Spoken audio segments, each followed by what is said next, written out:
လူဆိုတာတခါတလေကြတော့ထင်ကြီးလေးစားယိုသိမှုခံရတဲ့အချိန်ပိုင်းရှိတယ်လို့ကိုယ့်ကိုအဖက်မလောက်ခံရတဲ့အချိန်မျိုးလည်းရှိတယ်ကြပြောနော်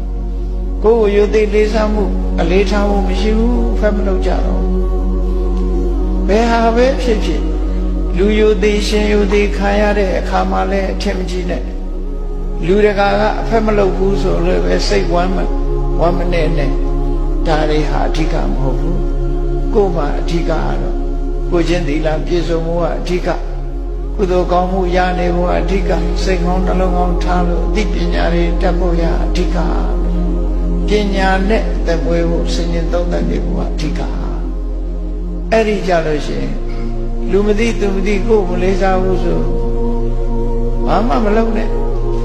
ပုသ်ဆောင်လိုက်မယ်နော်တရားနာနေမယ်ပညာသင်နေမယ်ကိုယ့်အကိုတတ်အောင်ကုသိုလ်ရအောင်နေလိုက်မယ်အဲ့ဒါအဓိကလူမသိတော့လေကိုကောင်းတာပေါ့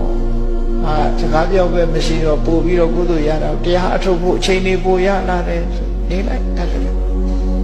ကောင်းတယ်ပို့ပြီးတော့အခွင့်အရေးရတယ်